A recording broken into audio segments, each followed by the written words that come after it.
Thank you, Julie.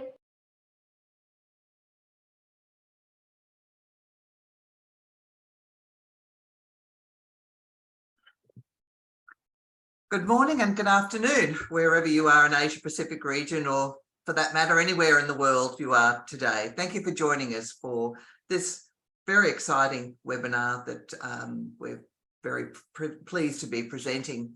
I'm Deb Camden, the founder of the Communication Dividend and co-chair of the Asia Pacific chapter of AMEC, the International Association for the Measurement and Evaluation of Communication. I'm joined today by my APAC chapter co-chair, Felicia Nugroho, who's also Director Analytics and Insights at Maverick Strategic Communication Consultancy based in Indonesia, although she is in Australia today.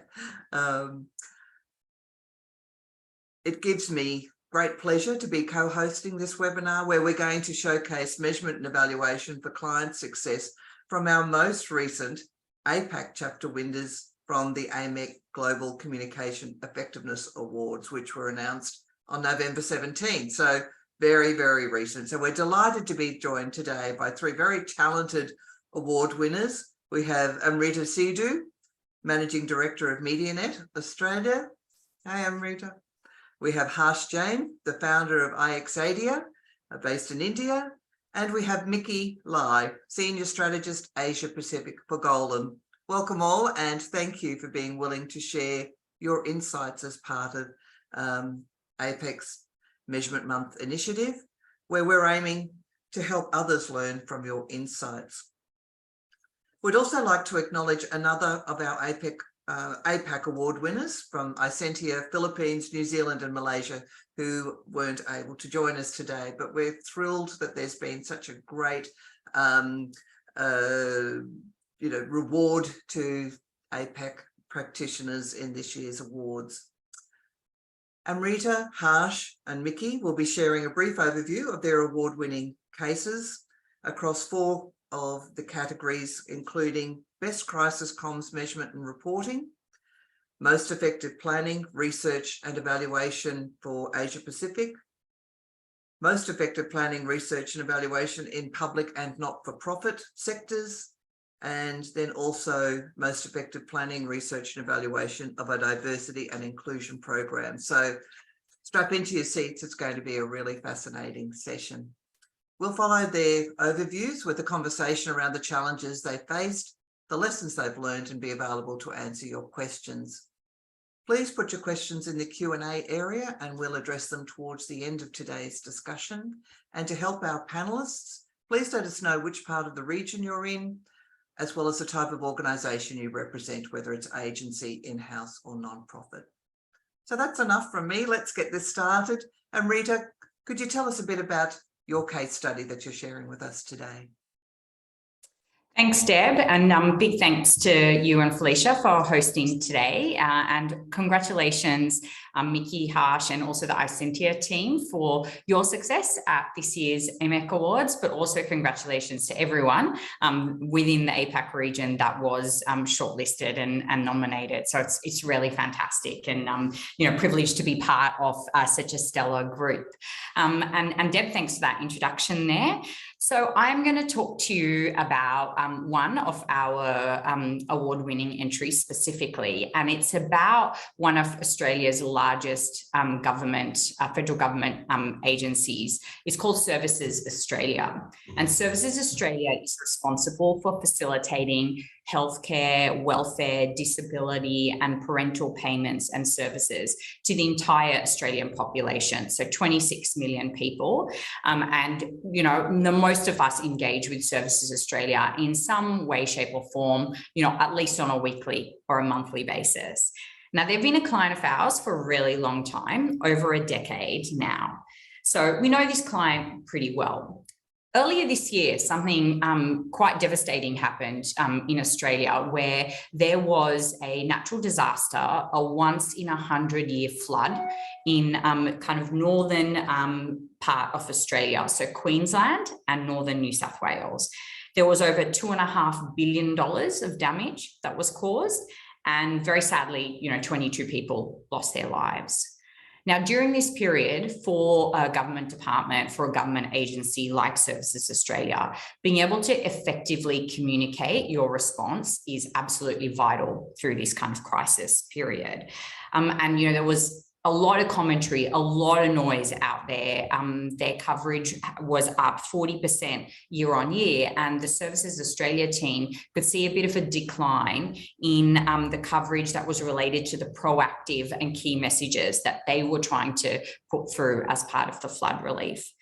Now, it's a crisis, so it's a bit of a shifting situation, and as a result, their response needs to be quite dynamic and quite shifting in this kind of environment.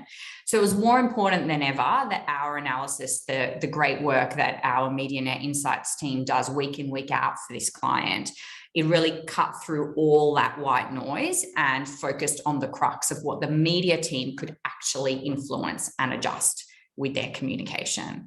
So that's really what this piece of work that we were privileged to win, the Gold AMEC Award around crisis communications, was about, because it was about working with this client in a weekly, agile, iterative way to help them with a couple of key success factors that they have. And that was around sentiment and making sure that any kind of negative coverage was limited to about 20%. And the other metric was really around, you know, the amount of coverage that focused on their core key campaign messages. So we were really pleased in the way that the team worked with the Services Australia team during this period. I think we delivered 9 weekly reports and 2 monthly reports. So it was about as real time as it could get with the kind of analysis that we do and the insights that we provide, which are very, you know, human delivered, you know, very bespoke and tailored to this particular, to this particular client. And over that period, this number is pretty phenomenal to me. I look back at it and I don't know how the team did it, but they reviewed almost 25,000 unique items in the same period that last year was just under 7,000. So that's a pretty phenomenal result, in my opinion. And as I said, you know, what was really outstanding for me was this agile weekly loop where we were in really close collaboration with the client. We were noticing things in their coverage, perhaps raising it with them. Maybe they'd already noticed that and were planning on coming to us, you know, for asking for some extra insight around it. So it was just working really well together in that crisis kind of comms period. And Services Australia exceeded the KPIs that we had helped them establish, which you can see, you know, up on the screen there. That's being, you know, shared. Great favourable coverage, 93% there as well, much above the benchmark that had been set. But I think what was really exciting for me, and I think where the impact was really felt here, and I think that came across very strongly for the client, is that it was real-time actionable insights that we were delivering, which was fantastic. They were practical, they were measurable, and for a government department that's historically not known to be, you know, particularly agile, this crisis forced them to be, and we could be their partner in that. So that's the kind of overview of our project. I was very proud of the team, the way that they worked through not just the volume of the coverage, but the nature of interaction with the client, and, you know, very humanistic element to the insights that we were able to provide, and very consultative as well, which was amazing. That's fantastic, Amrita. Thank you so much for giving us a flavour of the crisis that you were inextricably involved in measuring and helping the client to you know, devise strategies in response. We'll look forward to understanding more of it as we progress through the afternoon. So moving from a government client, we've now got Harsh talking to us about a consumer related client, and a topic that's probably very near and dear to many of our hearts. So Harsh, could I invite you to tell us a bit about your award-winning case study? Thank you, Deb. Firstly, thank you, Deb and Felicia, for having this webinar. We're very grateful to you. Thank you, AMEC, and thank you, Julie. It's good to learn and share information and adding value to each other's media insights. So this is a very special, I would say, a report for us. this is a first of kind report which we did till now. We worked for a large client based in Europe, and they wanted to measure the overall communication of their media initiatives. And we then merged the media insights with the consumer insights. The first of its kind report, which helps us to understand the opportunities where we can, which will help us to draft in the media initiatives overall. And it also makes us to understand that, it is just not the responsibility of the PR group or the comms group alone. There are multiple, I would say, stakeholders in a company, which helps a particular brand shape and also have the clear media initiatives done. Sorry for that. So that's the main thing, which is the most important thing. Apart from this, what we also did was having the stakeholder, the end consumers research done, which helped us to find what are the preferences liked by the key consumers of these brands, of these models in particular. Also, which makes us understand that how important it is for the brand managers or the media initiatives to take place of the media mentions across all the media versus the consumer insights, and then merging and showing the gap. So in this particular report, if you see, right, the safety features was one of the key pointers which was spoken a lot about in the media, but hardly been perceived by the consumers. So these two things, is what is an opportunity for the brand managers, or I would say the PR comms department, which helps them to understand that how could they fill this gap overall. With having multiple, I would say we work with multiple partners, multiple teams from the brands, right, from the product team, the brand manager team, having all the data from all these teams and then presenting this report was a big thing for us, having multiple perspectives, multiple data points, simplifying the entire info into insights, and then giving you something which will help the entire brand by itself to help you understand your entire impact. And this was done across 3 countries, US, Germany, and India. So all these 3 countries are very different in their approach, right from the consumers, right from the cultural background, right from the economy of each country is very different.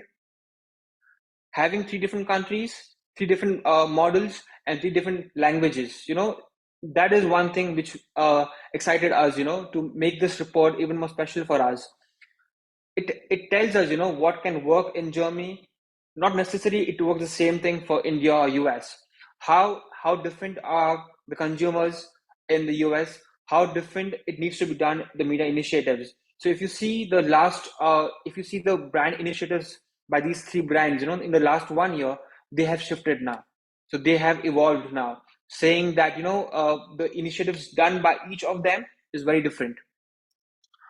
We also did one more, I would say deeper cuts of analysis where we found out the Google search insights, which tells us, as a consumer, right, how much of brand loyalty I have for a particular brand in each region wise.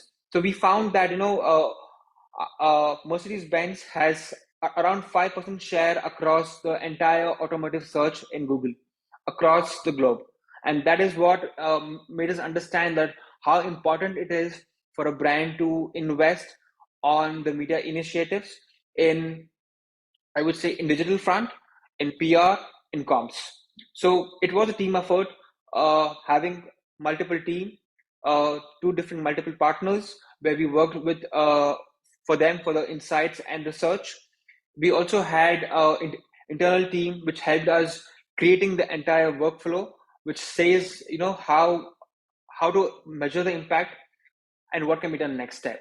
So these were the key highlighters for us, and this is what helped us to win the award also for us overall.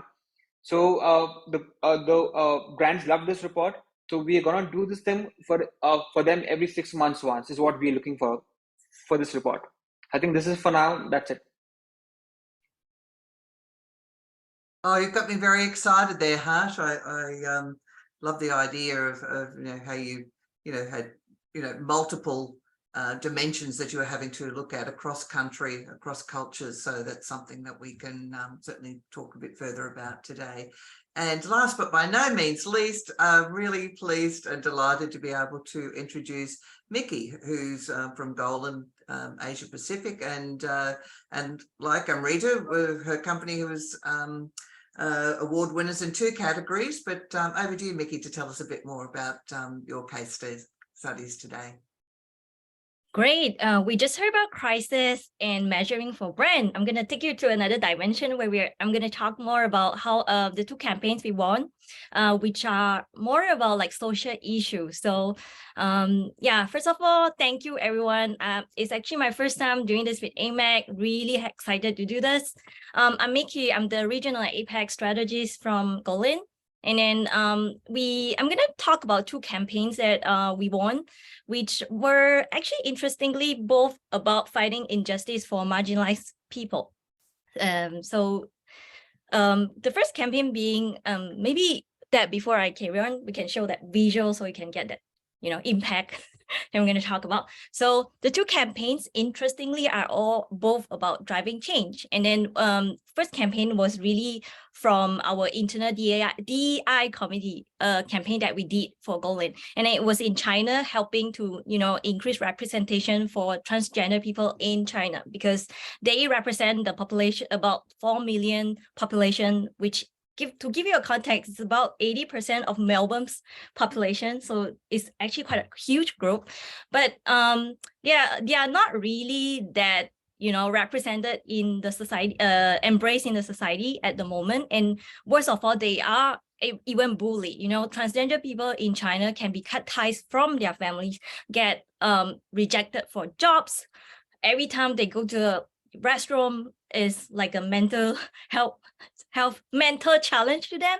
So we needed to kind of help build more allyship around this for transgender people in China. But another campaign, before I get into what we did, another campaign we did was in Taiwan with Taiwan AIDS Society, helping decriminalize people living with HIV, because there's actually a law that was set in the 1990s where they kind of penalize people living with HIV for not disclosing their condition in a sexual relationship. But the problem is with 2 decades of progress, with medication taken, HIV can now be suppressed and not be transmittable. So they no longer pose a threat to the society, if you think about that. But the law stands, and there are so many people that through our research, we understood that like they are kind of being threatened by their ex-couple, ex-lover, ex-partner by using that law against them. So they are living under the trap with a law that is, against them. So we needed to change the law. So both campaign, there were an element of change that we needed to create. One is for attitude change and then a law change. So for attitude change, just a little bit more context on transgender. I think there's not really much conversation on this in the media before, because it's a really sensitive issue within a society, the cultural context and all that. So we needed, and therefore many media really was reluctant to pick up the topic in a way that get people to see the insights into the life of these people. So what we did is actually we partnered with a transgender filmmaker. She's actually a very successful filmmaker in China, but she's also transgender. So we worked with her and launched a documentary film, A Day of Trans. So it was actually a film. Through our research, we found that transgender people does not only exist among the young generation, they exist across boomers, millennials, and Gen Z. So the documentary was actually around challenges of different generations of transgender people. So with the launch, we were able to do premiere and great conversation with the media, getting the community to stand up, to speak up more. And then I think with the outcome of, media reports and all that, that was just like number to showcase us that we had support. I think what was really important to us that within the 2 to 6 months of the campaign, after we launched the campaign, we did saw some changes within the society from, official standpoint, China actually launched the first transgender clinic for transgender youth 2 months after the campaign. Around 6 months after the campaign, we also saw policy change on gender affirmation surgery. So these two were really important to us because in our film, we did kind of spotlight the issue that transgender people are not getting both the physical and mental health that they much needed. And then for the people living with HIV, essentially we launched a movement called the U equal U. It stands for undetectable equal untransmittable, which is basically about telling people that people living with HIV are no longer a threat to the society. So what we were able to do is to mobilize over 13 NGOs to participate in the Taiwan Pride Parade. We were able to get support from healthcare professionals representing the cause to media. We were actually able to kind of get CTZ officers to, release infographics on U equal U, and then change their stand to revise that. I think a number that I didn't really include here because that was a more output and outcome number, which was we got like about 5,000 signature for an e-petition in a government petition to change the policy. And then we did it with all this stakeholder mobilized. We changed the Article 21 and people in Taiwan living with HIV are liberated. So both were about like change and social issue. So that evolved a little bit more on research planning and then measurement. Thank you. That's wonderful, Mikki. Thank you so much. I mean, we've got such a diverse opportunity and rich sort of insights and intelligence for us to be tapping into today. So thank you, all three of you, for that overview. I'm going to now throw to Felicia, who's going to sort of kickstart our conversation with our panelists. Thanks, Felicia. Okay, thanks, Deb, and thank you, everyone. It's just amazing listening to all of your award-winning cases. It's just wonderful. So I'm going to start with Harsh and Mikki. You both won for the category Most Effective Planning, Research and Evaluation for both of your campaigns. Now, as we know, research is a crucial part of measurement. So I'm going to dive into more details with you guys, starting with Harsh. Now, for the project that you've done, what sort of research did you do? I know that you touched on a little bit, but can you sort of go over a little bit more? And what stage of the measurement you actually have conducted the research? Is it at the beginning, or is it, or is it throughout? So please go ahead. Yeah, thank you, Felicia, for this question. So we started, firstly, we were very clear with our objective, So that's the most important thing for any of us to understand what is the outcome which we desire to get. So when we started with the entire report and the entire project, we were very clear with our objective from the brand, from our clients. And then we started with, some overview searches of these brands across the entire geography given to us, US, Germany, and India. We did some secondary research first, got some key pointers, and then that is where we started framing the entire, I would say, guidelines of helping us get the entire media insights. As we were doing the entire media insights, we then got the stakeholder aspect of it, and we found the key attributes, the key pointers in the media insights, included that in our consumer research. And for each country, it is different. So we tweaked some key pointers for each country, each region, because of the language and because of the culture also. So we couldn't ask some questions in a particular country, but we asked some questions in, in an other country like India or US. So we had a different approach for each country, each region, each brand. And that is when we did the media research, first for the brand, partially done, then the stakeholder, merged the entire data, and then we did the entire media research in conjunction with the stakeholder. This helped us for multiple things. It saved our time, the most important thing, Secondly, it also helped us get deeper insights on what is important for a brand, Knowing your consumers is also important. Knowing what is the impact of your entire media initiative is also important. Having these two things is what helped us get these two data points, and we showed the top 5 pointers, which says that these are the opportunities which can be taken from these entire project and then implemented over there, region wise and brand wise. Okay, well, thank you for that. Was it difficult to convince your client to actually do this type of research? Honestly, no, because we've been working with this client for a long time, and they had this belief in us that we could do something very different with our approach. And this is a first of kind of report for us, having the stakeholder opinion merging with the media measurement report. So they already saw some work of ours in the past of having the consumer insights, but having both consumer and media is the first time we have done that, and we convinced the client saying that this would make a big change for you, and it did make a big change in their overall media initiative now. So the brand managers, the comms, especially these two departments, they worked very closely with us from each of these brands, and that is where we could give them a holistic report. And because it's in the business of PR, we always believe that having just one approach will not help us. You need multi-data, multi-approach, and then simplifying the entire information over there. Okay, well, that's great. I think it's really obvious that using research that shows the quality of your measurement. So I'm gonna go over to Mikki now. So what about you, Mikki? Like, how did you do research in both of your campaigns?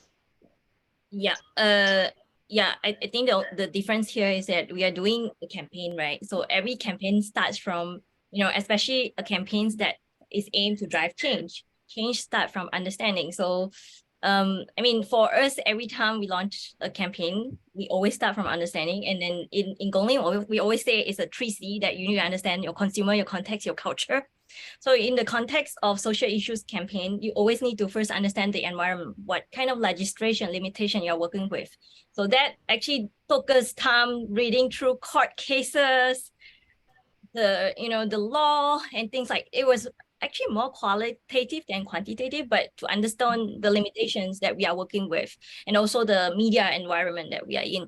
And then the people that you represent, that's the most important thing when you're representing a marginalized group. So we also did talk to many people, real life individuals going through the challenge that they face. So this is how we found out about transgender community are not just among younger generation. They are among all these different age groups. So that was kind of influencing our strategy from that insight. And also for people living in HIV, we actually knew about the fact that people were actually living under threat because there's a law that's against them. So all this were really through interviews and just talking to real life individuals in the community. I think for social issue, the another aspect to understand, and we really did a survey on, is really understanding the level of allyship. Because when you're fighting injustice for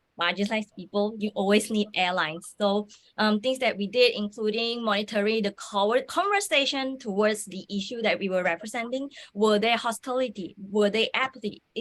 What's the level of understanding?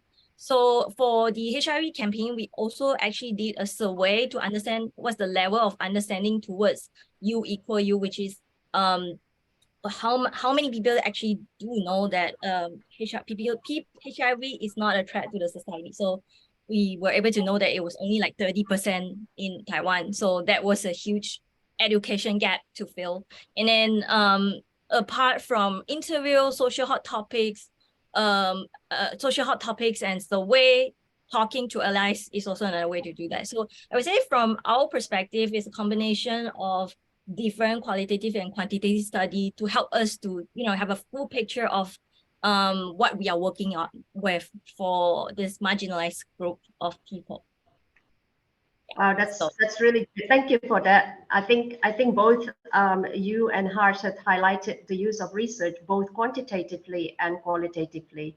And I think listening to you, I don't think you could actually come up with a really good strategy for the comms for the campaign without doing all of this research. So next I'm going to pass it back over to Deb. Thanks, Felicia. And I guess I would like to just make that link there with our Barcelona principles, which, are sort of coming out to me in terms of that, the importance of qualitative and quantitative, because we can spend so much time in the digital space that we forget or we don't always reference what's happening and the insights from qualitative, as well as, what I'm loving with the work that Mikki and Golin have done, and is this broader impact on society, to be working with the social issue. And that is a nice segue then to Amrita and understanding research in a crisis. We all love a good crisis, which means, how much of a chance do you get to start your research when you find yourself in the middle of a crisis? It's always pretty fast and furious. So what do you measure?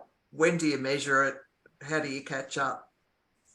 Yeah, so I think it's really interesting with a crisis, because you still have an impact that you're trying to achieve, right? Your client still has an outcome, a success factor, a metric that they're wanting to get to. So I think it's really important to understand what that is, or as consultants, help them establish what that is, within that business value that they're looking to get to. So in this particular example, as I said, the two key elements the client wanted to stay on top of measurement-wise was sentiment and the key message kind of cut through and key message delivery. So we were able to do that, and yes, it's pretty fast and furious for sure.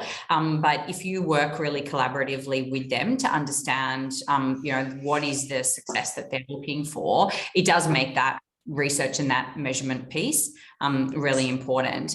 I think in this instance, we're working a bit like what Harsh was saying.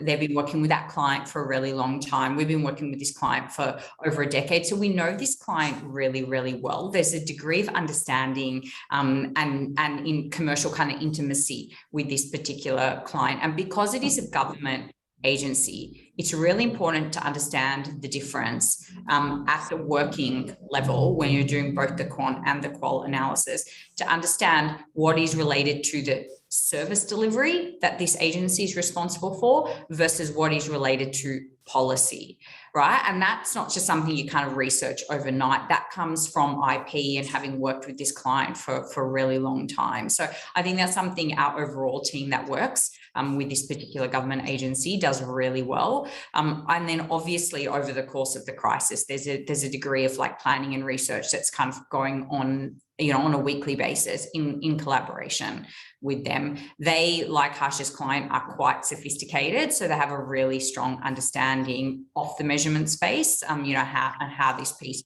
operates. So it does let you be a bit more consultative as well. Yeah. So those deep relationships allowed you to mobilise very quickly, yes. and as well as the maturity, I suppose, of the relationship you have and what they've been expecting, and being able to be serviced by Medianet insights. Felicia, over to you for our next question. Okay, well, I think Deb, you're probably very familiar with this as well. In PR and communications industry, I think we're very good at doing stuff. Whether it's sending out press releases, running press conferences. We've been, for decades, we've been really good at doing that, pushing stuff out. But we're not necessarily good at planning. And I think this is the area that we don't really talk about much. So I'm very curious to hear it from all around, from Mikki, Harsh, and Amrita. Mikki and Harsh, your winning entries include most effective planning. And can you share with us your planning process and how much time did you spend on that planning part, and whether that actually made a difference? Mikki, you will want to go for that? Sure. Actually, sure. Yeah. Because I'm talking about campaigns, and planning is obviously a crucial part of projects. So like what I mentioned, planning always starts from understanding, right? We always have the 3 C's: culture, consumer, context. Start from there, and then you will be able to find out where you are. And in the case of social issue campaigns, we are working with uncertainties, just like what Amrita do, with crisis, right? So with uncertainties, you always need to understand which part of the process you are in, right? Are you at the beginning of an issue, or are you in the middle of an issue? So for us, it was really first to diagnose the situation. So we know that on one hand, transgender committee in China, they are not really that represented. So they are probably at the beginning of, I think the rest of the world probably have done so much, but China's we have a long way to go. And then for people with HIV, it was very specific on a legislation problem. So diagnose that issue, like what I usually say, if you are a doctor, you need to know what kind of sickness you are facing first. And then with that, you can then define your goal. For us, it was a very specific area of change. We needed to change attitude and change legislation. And then with that, we were able to plan out which are the stakeholders that influence that change. So it's about knowing where you are and then what you need to change and who you can influence to create and mobilize change. So I would say that will be our step to planning. And I think in terms of time, it's case by case. So we have been working with planning in a really shorter time frame and a longer time frame. So it really depends on your client and how much budget and time you have. And Harsh. Yeah, thank you, Mikki. For this kind of report, right? So we were we wanted to understand first the objective, because this can go very long in terms of media research and the stakeholder opinion, and we can get multiple insights. But that's not the main thing. The main thing is to get what is a clear objective. It can be one or two. I think I would be very happy a maximum of two objectives from each of the project over there. Once we were defined and very clear with our objective, then we had subgroups, within our team working on each initiative. That's, getting the data cleaned up, then coming up with, the first cuts of analysis, then coming with the entire framework of the entire report. So this basically, I would say, if you ask me a particular time frame, how much this time took, it would be, I would say, around 3.5 weeks of entire team effort. Right from the stakeholder and your media insights been done. The major part of this is to find the objective, the goal. Once that is fixed, once that is very clear, I think that will help you and drive you for the next steps, overall. And you'll be able to understand and find insights depending on each of these goals. This report is not something which we would recommend for every client every month. So this is, I think, once in 6 months is what we would recommend for a client, because the cuts of analysis and insight which help each of these brands, is something very vast by itself. So the brands would not do this every fortnight or every month. 6 months in once, or maybe in a year once, find out the key analysis and then work upon this on a continuous time frame, and then again measure that overall. So it is a pre-work and also a post-work. So a mix of both will help us understand the impact of this entire study and also on our media initiatives. Okay, well, thank you for that. Now, I'm actually curious about in the case of crisis. Now, I'm going to go over to Amrita now. As time is really critical, it's fast and furious.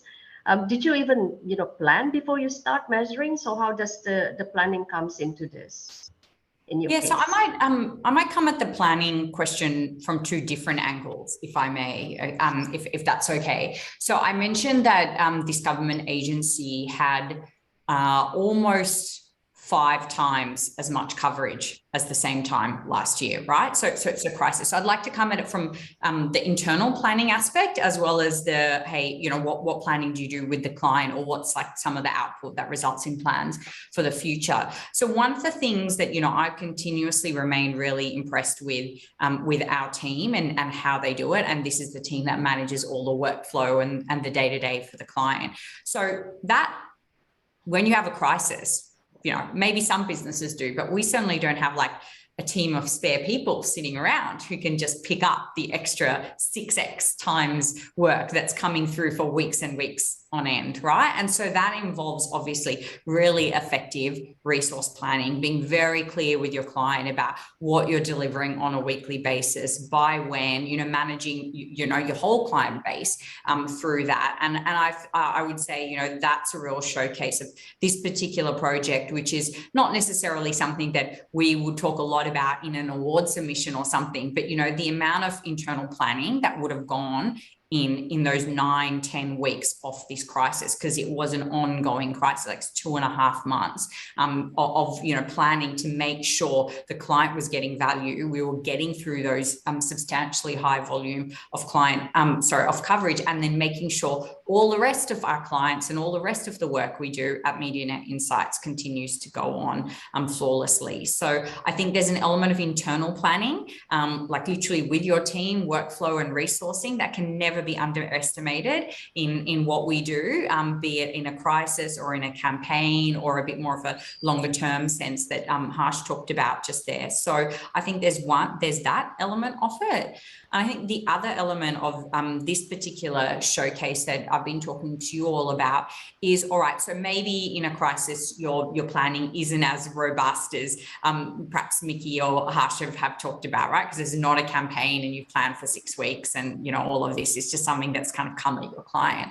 But it's like, what can you help the client create as a blueprint or as a bit of a plan for when they have future crises and they have to adjust and pivot their messaging. So I think working very closely with them over the course of this, it helped create a few of those blueprint elements that they could take forward. For example, the need to track your key messaging very closely and pivot it on a weekly basis if need be, if you weren't getting the cut through, or if there was too much noise about other things. So, helping establish for future planning as well, I think is a very important part of what we did in this particular piece of work. Okay. Wow. I don't know about you, Deb, but I'm really, really fascinated with, hearing all the case studies and how every one of them, it shows the quality of everybody's work in these award entries. So I think we touch on, when we talk about planning, I think Harsh talked about, setting measurable goals and the objectives is very crucial. And then we also listened to Mikki, in that case, where understanding the issues, understanding the stakeholders, and Amrita also talked about the importance of internal planning as part, as well as the planning for the actual campaign and project. So I think all of these, included in what AMEC is very known for, which is the AMEC Integrated Evaluation Framework. And this has become the foundation that I think we all have used. I know that we at Maverick, we use that, pretty much for all of our projects, right from the start, from the client pitching, until when we work with the client, and then for the reporting part. So we pretty much use that throughout. So I also like to hear it from you guys. How long have you been using the AMEC Integrated Evaluation Framework, and has anything changed in the way that you're reporting to the client and the conversation that you have with your client? I must start with Amrita here. Okay, thank you.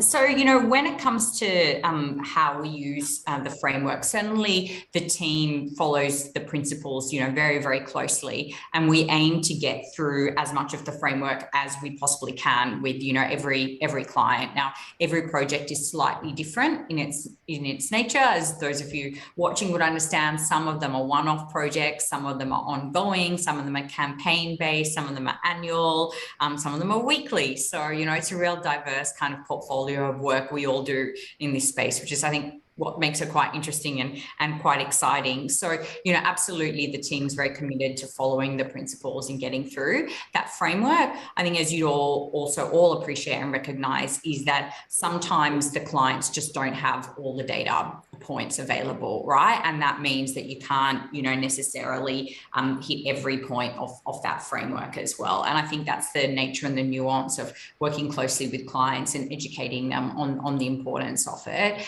In the end of the day, you know, for us, it's always about the impact and the outcome that we're trying to achieve. So it's not also then just encouraging, you know, the client just to get data for data's sake as well. So that's where we are on that particular journey. And, you know, we're really kind of proud to be driving the respective AMEC principles within this region and everything that we do.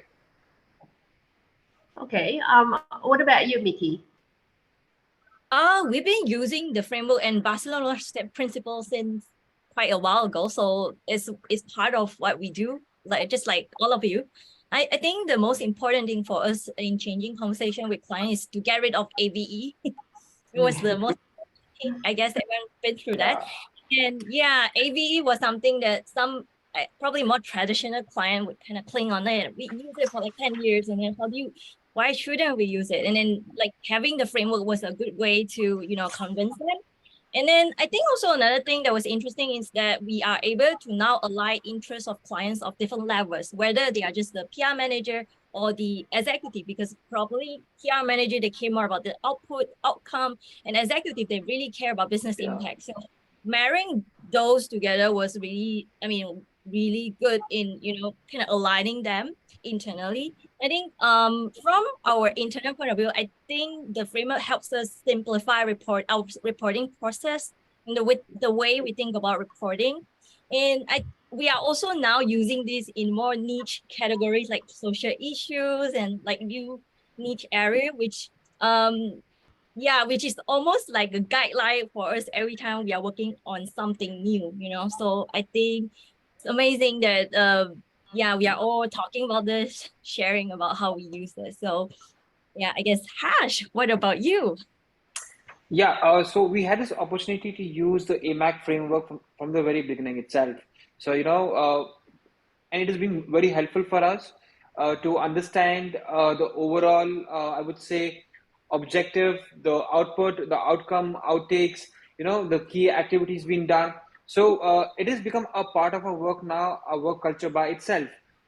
Even for a small, I would say even for a small work like a new business pitch, or for a large, you know, a project like this, where we have to do effective planning, you know, right from having the media and stakeholder merge together.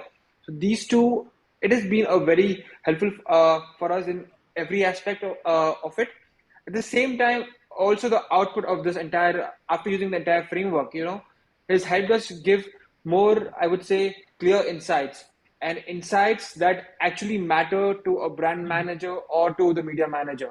That's important for us, you know, because in the space of PR and media, every client is different, every brand is different, in spite of being from the same country or from the same industry, still they have different objectives, you know.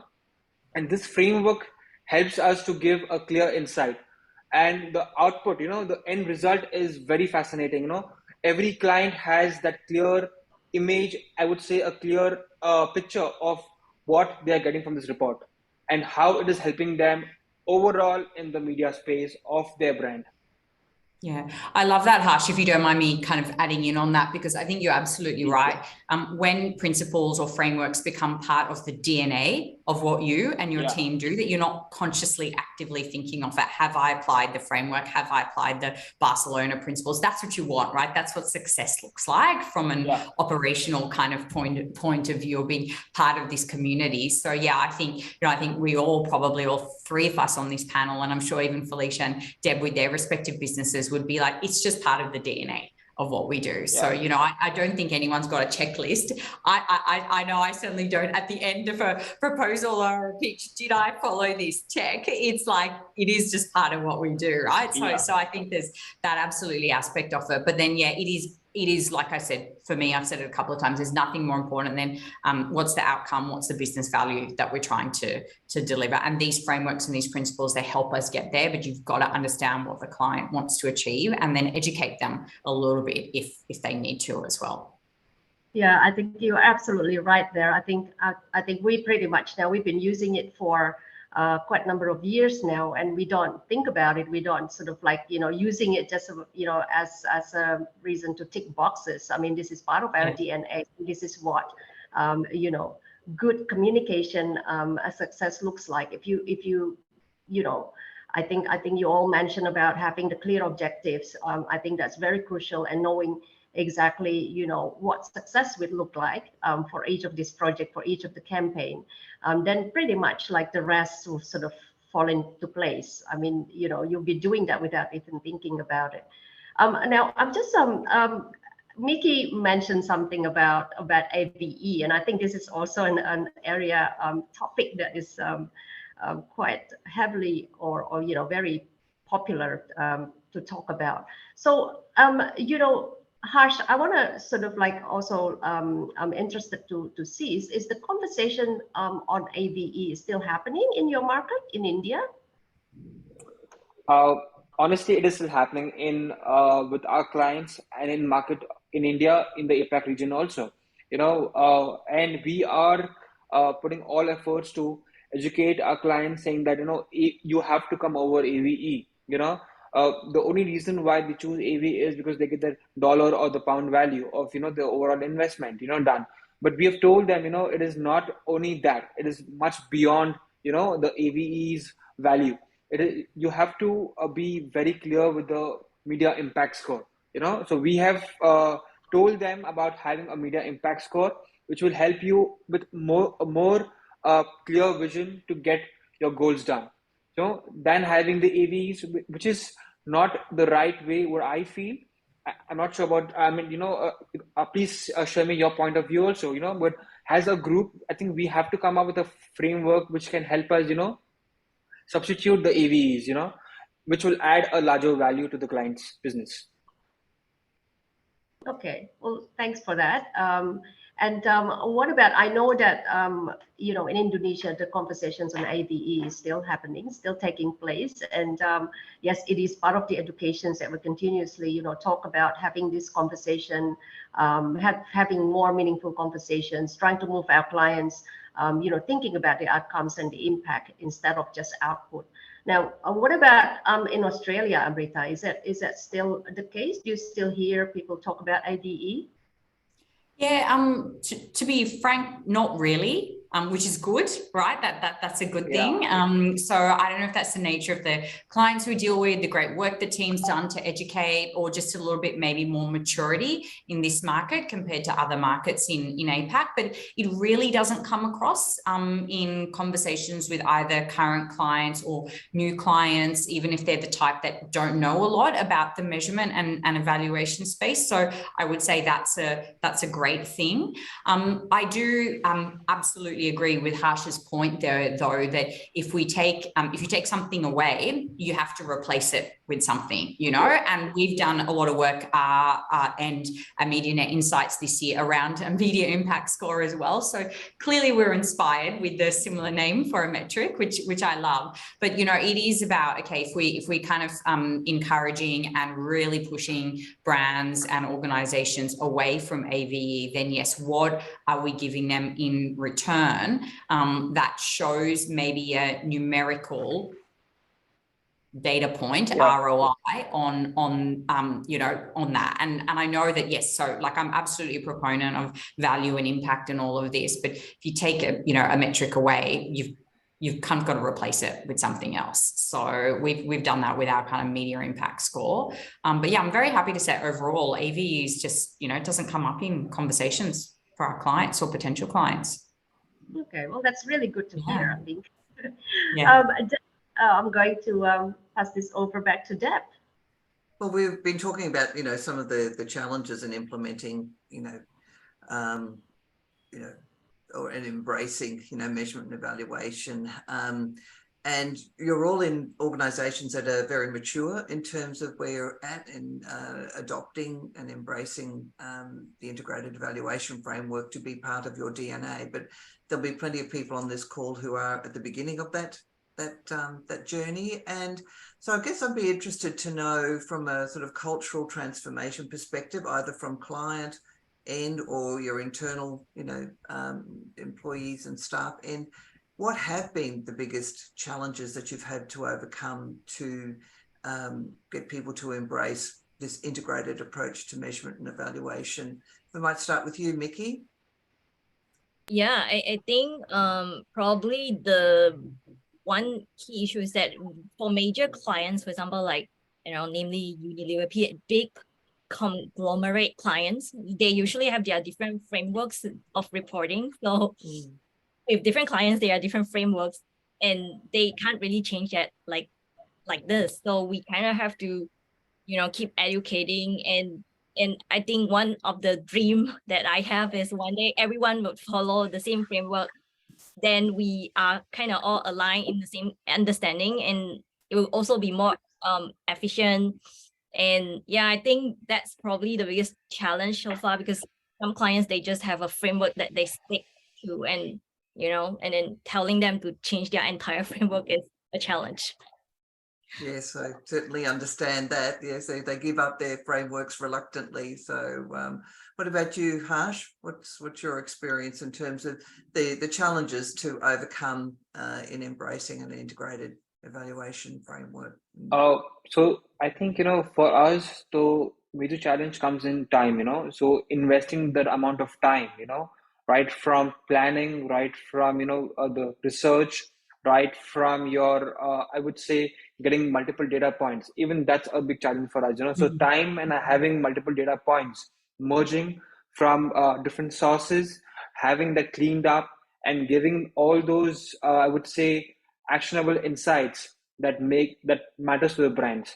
That is important for us. So I think time, and I would also say multiple data points, because if you see the data is vast, it's huge, and getting the right amount of data to these clients and then filtering out those data, giving them the insights is very important. So for me, it is time and data, and I understand that is going to be the nature of it, so we do not have any other option for it. So time is going to get invested. It is about how effectively you make a use of the entire time. That is important for us. So time is going to be there, but we have to accept that. And data by nature, because of, I would say a lot of media points coming up in the picture, we're going to have more and more data coming up. It's up to us that, what we focus on. So filtering the data is important. At the same time, giving the clean data is important. Thanks, Harsh. Yeah, that's two very, very key points also to add in terms of the challenges to overcome. Amrita, you've got a finger on the pulse, definitely in terms of your internal, upskilling and sort of cultural training with your staff. How have you done that, and how do you continue to do it?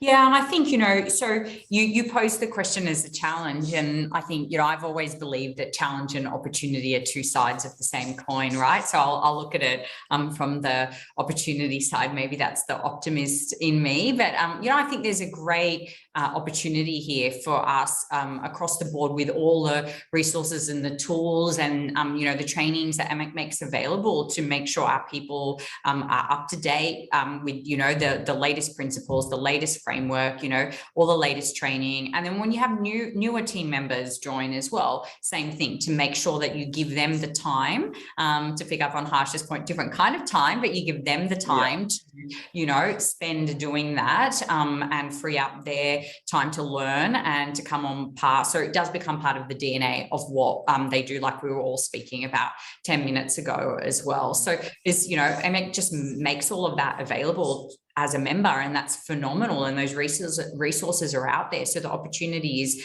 to get our teams to, get their hands dirty, get involved, and for us to, make that time available to them to do that. Are you finding that the staff who come to you have been educated around it before they get to you, or is it a role that you undertake once the staff join your organisations? I think most recently it's ones where we've trained them, or like once they've joined, they've been part of a formal training process.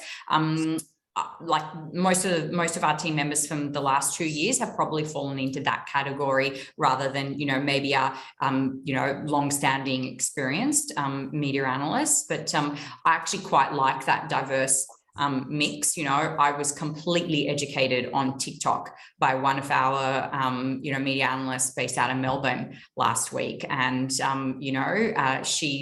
she's young, she's dynamic, she's confident, maybe didn't come from this industry, but wow, smashes it now. So yeah. We expect to see a bit of flossing from you, Amrita. I don't know about that. I mean, she educated me. I think, what do they say? You have to hear something 3 times before you get it. So I might need a couple more sessions from her before I do. But yeah.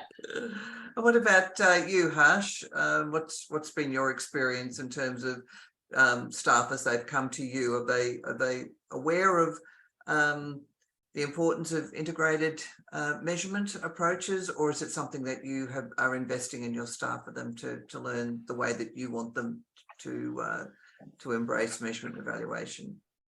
So Deb, we have a mix of people, some coming with an experience of entirely research background only, So I have a background of pharma research, so I have an extensive research background of only pharmaceuticals, especially in the APAC region. So I have people from the same region also.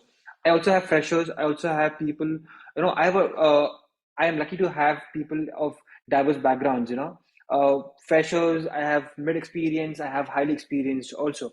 So it is all about, I would say adaptability to the new trend, the new, I would say evolution in the space of media measurement. And one part is education, that is how you can evolve.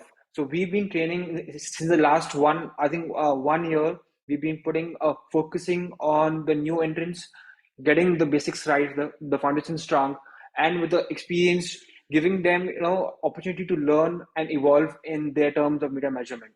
So it's a mix of both for us. Mm-hmm. Thank you, Mikki. What's your experience in the sense?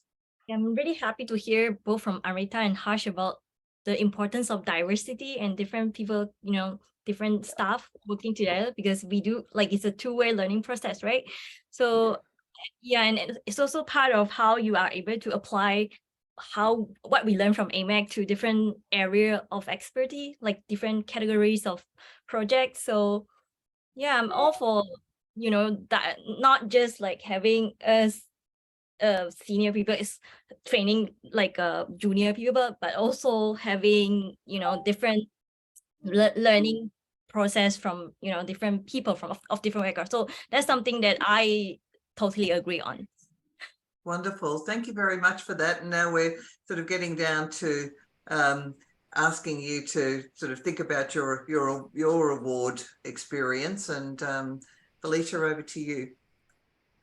Yeah, I think you've done, certainly what all the entries that you all have been put on, and and obvious it's an award-winning material, and it's just a great case study all around. So for a lot of the participants here and listening to you all, them, I'm sure that they're all inspired. So if they want to, a lot of them might wish to enter the AMEC Awards for next year. So can you share some tips, and what were your winning strategies for each of your case? So let's start with Harsh here. Can you share some tips, Harsh?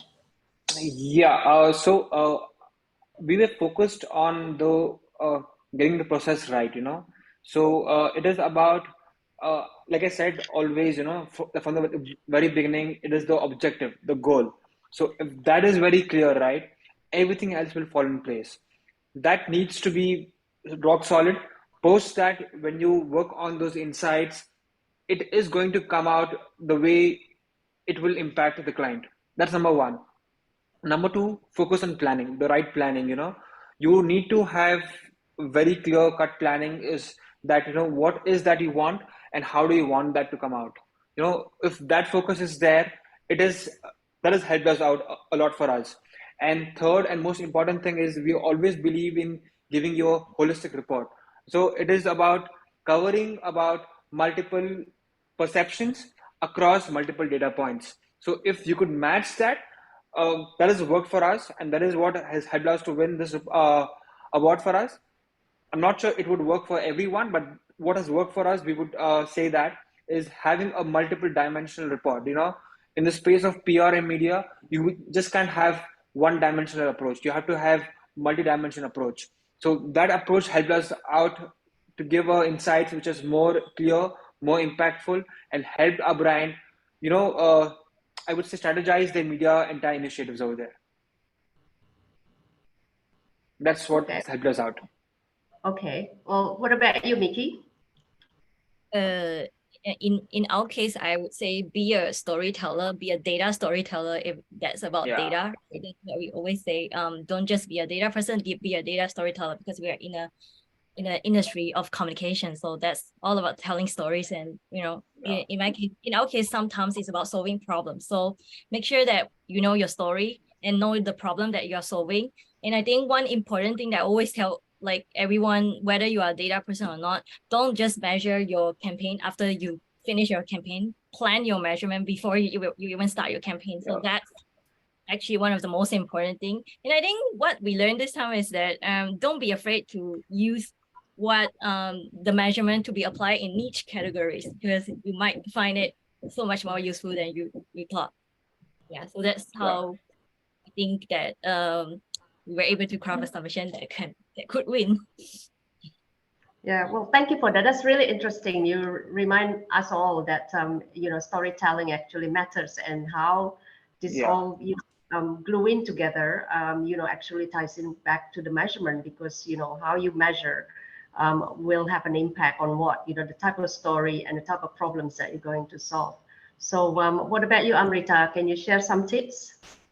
Yeah, I love that, Mikki, what you just said there, by the way. And, one of my team members, my head of insights, she said something to me a little while ago, that our role is about finding the light and the shade.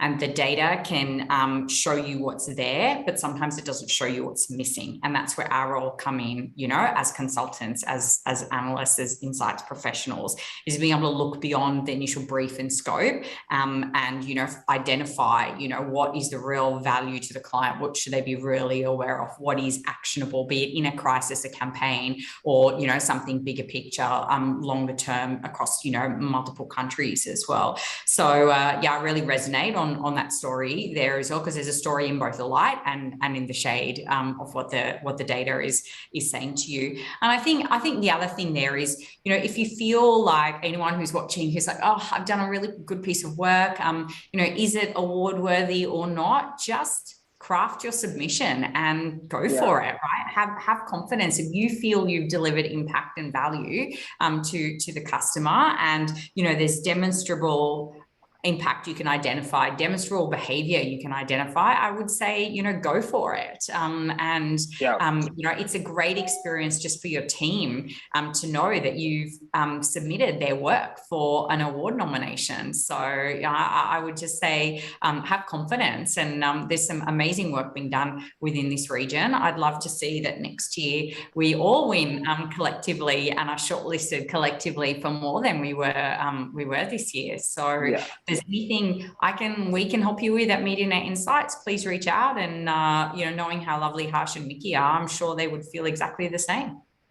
Yeah, that's wonderful. Thank you, everyone. And I think congratulations once again for all your winning entries, and I hope to inspire everyone else across the Asia Pacific region. And I think we have seen the quality of the entries for this year. So hopefully we'll get better next year.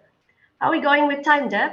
We're going very well with time. I'm just going to check in. I don't think we've got any open questions at the moment, but I'm just going to share a comment, because we won a bronze award a few years ago, and I've found the process of reflecting on what we had achieved with the client was really, really valuable. And I remember John Burke saying to me at the time, it's just put your hat into the ring, learn from it. And there were questions I probably should have asked a lot earlier if I'd thought about it more deeply. I think I would have been more clear about my objectives if I'd really had thought about it at the beginning of the process more deeply than I did at the end. So for a continuous improvement opportunity for staff and in organisations, I found it personally and professionally very, very satisfying. And then you get lifted up by everybody else in AMEC for your achievement. Everybody's thrilled for you. So, I think that's well worth investing the effort. I've got a couple of questions that I'd like to pose to the panel that have occurred to me from what we've heard today, and I would like to go back to the very beginning, which is about objective setting, because I've been a judge of AMEC Awards as well as Public Relations Institute of Australia, and I'm astounded at how hard people find it to be to write at a measurable objective. I don't want to sort of talk about that, but I would be interested to know how you go about getting alignment with your clients around solving the right problem and then articulating that objective. There's a bit of magic that happens between getting a brief, you designing what you think is the response, and then getting agreement on it. So is there anything that you can share about that bit of magic and how to make it happen effectively? Because I don't know that we get it all right the first time round. So anyone got any thoughts you're happy to share? Yeah, look, I am sorry, Mikki, did you want to go? No. No. Yeah, I was going to say, so interesting, because I was like, you were like, there is a bit of magic there. And I was just thinking, in parallel, right before you said that, I'm not sure that there's completely a magic bullet, right? It's so, so maybe it's like when you have that chemistry and it works, and at other times it involves, a bit more education, because we're all in this balance of wanting to deliver to the client what they really, really want versus, there might be something where we feel like you might want that, but what you really need is XYZ, all right, or insights about this, or some benchmarking, or because you're focused so much on yourself, look a bit wider, right, lift your eyes up, that kind of thing, different kind of examples.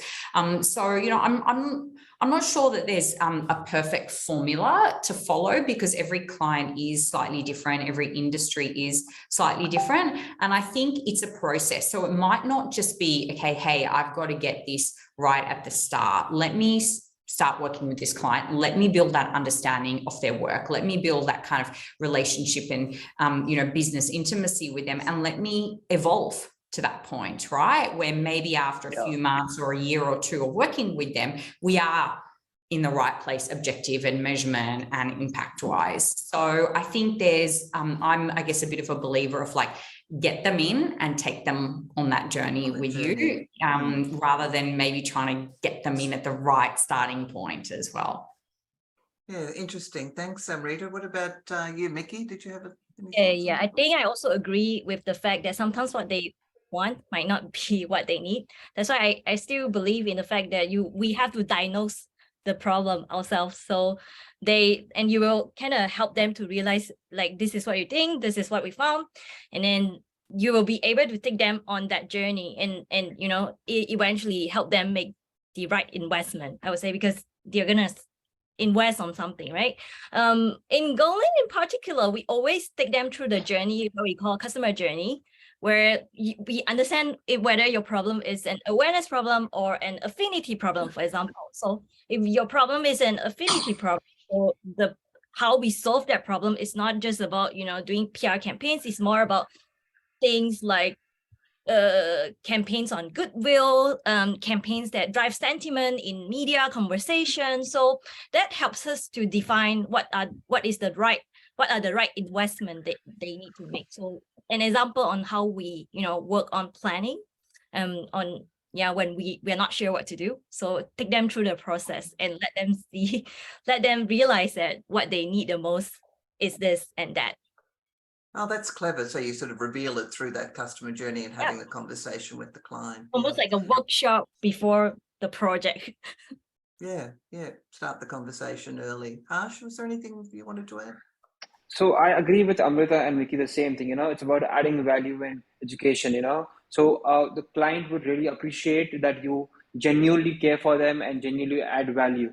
And that's when, the rapport builds up. And I strongly believe in building like a relationship which lasts long.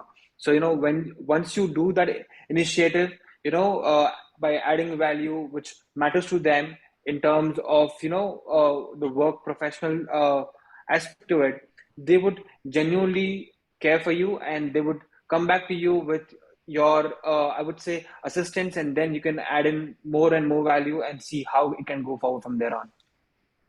Well, thank you all of our panelists. We've had an amazing conversation. I think we could have gone on for at least another hour and a half, but I would like to wrap up at this point and thank each and every one of you for investing your time, and beyond that, investing and sharing your insights so willingly with our audience today. And then, beyond today, the link will be available on demand through the AMEC Measurement Month calendar.